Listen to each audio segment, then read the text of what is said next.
Most teachings that I hear from people, it focuses on God, that God is love and God is not willing that anyone should perish. And most people teach that God's whole agenda, the whole reason that he created mankind, was so that he can bless man. That no matter what, that we as humans are constantly in his love and we receive his blessings. Hearing this as someone who is outside of that kind of teaching, it sounds as if the created has become the object of worship. Like Paul says in Romans chapter 1, the created is worshipped rather than the creator. And so I wanted to look at this. I'm specifically going to focus on a parable of Yeshua's, Mathew chapter 13. But this first scripture I wanted to read, because I feel like this is the problem today, is that there is no wisdom. And you're just going along with any kind of teaching, and you have itchy ears, and these wolf pastors, they just tell you what you want to hear, and you don't take it upon yourself to study. And we are to study to show ourselves approved. And I think that the whole problem today with man is because there is no fear of the Lord anymore, and because of that we lack wisdom. So in Proverbs chapter 1, and starting in verse 7, the fear of the Lord is the beginning of knowledge. Fools despise wisdom and instruction. The word instruction is Torah in Hebrew, and the Torah is the first 5 books of your Bible. That is what we call the Torah. It is the instructions given by mouth, written by the finger of God from Yahweh to Moses, and he wrote them down. That is what we call the Torah. It is the first 5 books of your Bible. And so when you see this word instruction, that is referring to the Torah. So let's read that again. The fear of the Lord is the beginning of knowledge. Fools despise wisdom and instruction. Fools despise wisdom and the Torah. Hear, my son, your father's instruction. Hear, my son, your father's Torah. And do not forsake your mother's teachings. Indeed, they are a graceful wreath to your head and ornaments about your neck. The parents are to train their children up in the way that they should go. And the best way to do that is to teach them the Father's Torah. That's the best course of action we have as parents. And so ornaments on your head and chains about your neck, this was something that was reserved for royalty. And we as the people of God, we are a kingdom of priests. We are a royal nation. Okay? We are part of what is called the kingdom of heaven. And so these things, we should not forsake this wisdom. We should not forsake this instruction of the king. If we're part of the kingdom, we don't forsake it. And we have this fear of the king because ultimately the king, Yahweh, he is the one that is in complete control, and he is the only thing that can destroy your very soul. So we need to regain this fear. And so right now I want to talk about Matthew chapter 13, because contrary to most of the teachings that I've heard, where God is an encompassing God that doesn't want any to perish, and he just doesn't have any standard to live by, and all of these things that I've heard over the years, we see that there is a division of people. God does divide people. He divides them in the group of lawless without Torah, and he has the other group that is righteous, and they are the ones in right standing with God. So let's today in society there is no fear. Why would you fear a God that where there has been taught there's no consequences for disobedience? And at this point it's been taught that there is no law, there is no structure, and law is the definition of sin is transgression of the law. So to have no law would mean that you have no sin. So all of these things have been taught, to people, and it has a stronghold on the majority of people. And we need to think about this logically and think about the things that Yeshua, the Messiah, said and the things that he taught. And so right now I want to focus on this parable of the wheats and the tares. And that can be found in Matthew chapter 13. And we're just going to go through the whole thing. And I'll go as fast as I can. Okay, we're going to start. The wheats and the tares starts in 13 and verse 24. Now he presented another parable to them, saying, The kingdom of heaven may be compared to a man who sowed good seed in his field. But while men were sleeping, his enemy came in and sowed tares among the wheat and went away. So the rules of the kingdom were established by Yahweh. Through the teaching of Yahweh that went to Moses, that was good seed. But people became relaxed, they become intermingled with other nations, and tares began to form with the good seed. The good teaching, the good seed became altered, and it became intermingled with these other things that has corrupted it. So this is what he's talking about. The rules of the kingdom is the good teaching of the kingdom. And the rules were given by the king of the kingdom. And at that point, it was good seed. Okay, so number 26. But when the wheat sprang up and bore grain, then the tares became evident also. And the slaves of the landowner came and said to him, Sir, did you not sow good seed in your field? How then does it have tares? So he's saying, Sir, did you not have good teaching? Did you not sow the seed of the kingdom? Did you not tell the teaching of the kingdom? Where did this bad teaching come from? Whose seed has corrupted your kingdom? Okay, verse 28. And he said to them, The enemy has done this. And the slave said to him, Do you want us then to go up and gather them up? The enemy has done this. Who is the enemy of the kingdom of Yahweh? It's Satan. The bad teaching, it's Satan's seed. It's Satan who has corrupted the kingdom. It's his teaching that has brought tares into the kingdom of Yahweh. When these teachings and this seed was handed down to Moses, it was good seed. And throughout the years, and at this point, it is so corrupted that it is nothing but a tare is all that's left. The wheat is just a tiny bit of what we see.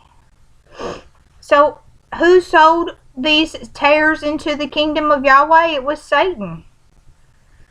And so he says in 29, But he said, No, lest while you are gathering up the tares, you may root up the wheat with them. Allow them both to grow together until harvest. In the time of the harvest I will say to the reapers, First gather up the tares and bind them in bundles and burn them, but gather up the wheat in my barn. So you let them both grow together, the good seed of the kingdom and the bad seed of the enemy. And the only difference that you see between these wheat and the tares is the fruit that the wheat produces. The tare is not going to have a head come on it. It's like a wheat. If you know anything about that, the wheat will produce a fruit, a head. So we do not see, it's not apparent until we see the fruit of the wheat. We see the fruit. And then we realize who is a tare and who is a wheat. And it becomes obvious. You know, and we also see this, that the tares, those that have followed the teachings of Satan, they have been succumbed to this bad teaching. They are a tare. They are bound up and they are burned.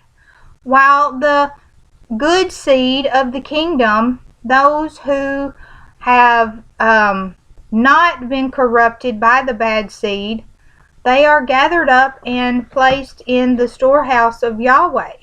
So we see there is a division of people. And the good seed, the wheat, is going to be placed in the Lord's protection. And so then we see on further down, he gives actual clarification of what he is talking about with this parable, because his apostles asked him to clarify. So let's scoot on down to verse 36. And then he left the multitudes and went into the house, and the disciples came to him, saying, Explain to us the parable of the tares in the field. And he answered and said, The one who sows the good seed is the Son of Man. So that is Yeshua. He is the one that came to this earth as a human, and he was trying to make things right. He was sowing the good seed of the kingdom.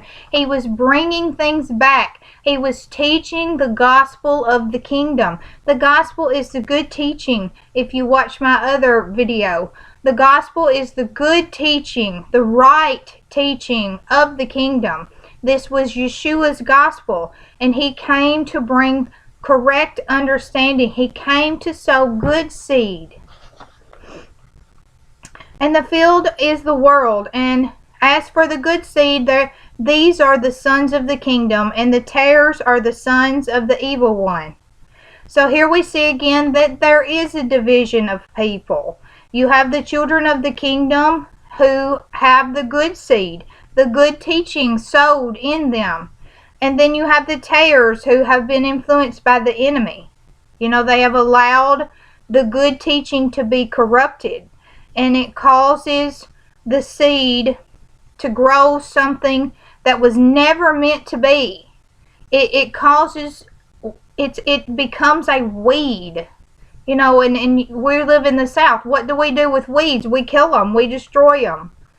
And so when you allow the good seed to become corrupted and it becomes a weed, it will be destroyed. And the enemy who sowed them is the devil, and the harvest is the end of the age, and the reapers are the angels. So this corruption of the seed, of the teaching of the kingdom of heaven, was sowed by the devil. I mean, that's very obvious. That's what he said.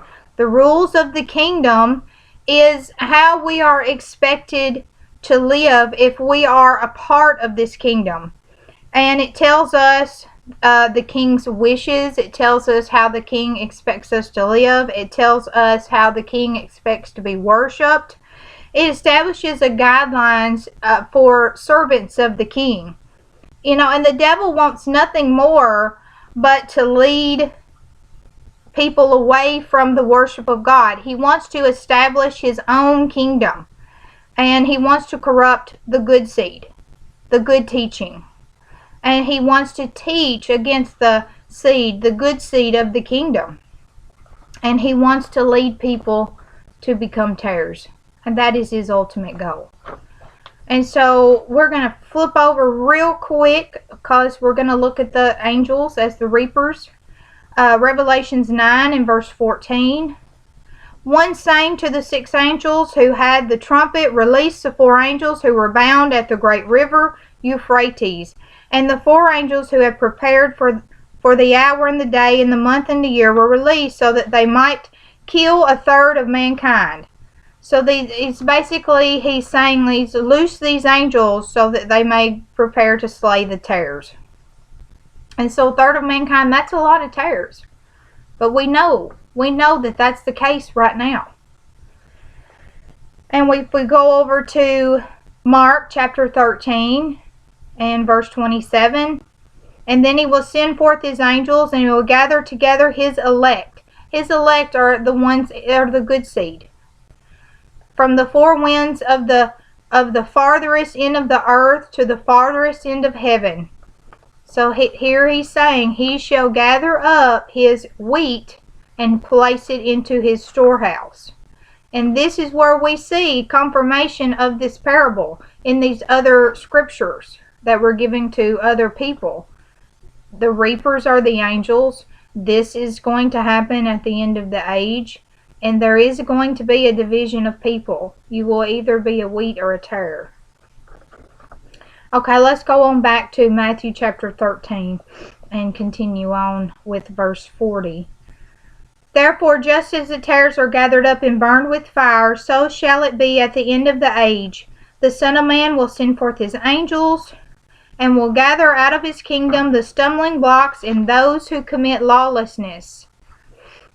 And it will cast them into a furnace and place them where there will be weeping and gnashing of teeth. So the angels are sent to destroy the tares. That's what we're seeing here. And them that do iniquity, them that are lawless. Iniquity is lawlessness. And if you go to the Greek, the word is anomia, and it means without the Torah. And so all of these tares are those who are without the Torah. It is, if you teach that the law is null and void, it places you in a state of lawlessness. It just does. It simply does. And without the law, it will place you among the tares. And, you know, I hate to just be blunt like that, but that's where we're at. And the angels were, let's see, hold on. Number 43. The righteous will shine forth as the sun in the kingdom of their Father, and he who has ears, let him hear. So the righteous means you are in right standing with Yahweh. You know, those are the ones who have allowed the good seed of the kingdom to be planted into their heart. They have not allowed the enemy, the devil, to sow corrupt seed or corrupt teaching in their heart. You know, the righteous are the ones who bear the fruit that you can see, that is the gospel of the kingdom. It is the good seed of the kingdom, the teachings of the kingdom. And they are those that are a part of the kingdom of heaven and who live by the instructions of the kingdom that were given by the king. And these are the ones that will be considered to be the wheat. So we see that this is one parable. There are many parables that Yeshua gave where God places judgment upon people. You know, he says you're either a good slave or a bad slave, or you're a wheat or a tare, or a good fish or a bad fish, or a foolish virgin or a wise virgin. All of these parables, each and every time, refer back to the good teaching of the gospel of the kingdom, which is the instruction given by the King of Kings. It is Yahweh's kingdom, and he has instructions for that kingdom. And we are to live by it if we are going to be part of this kingdom. And the teaching that most live by today is the seed of the enemy Satan. And that's just a fact, and I hate it.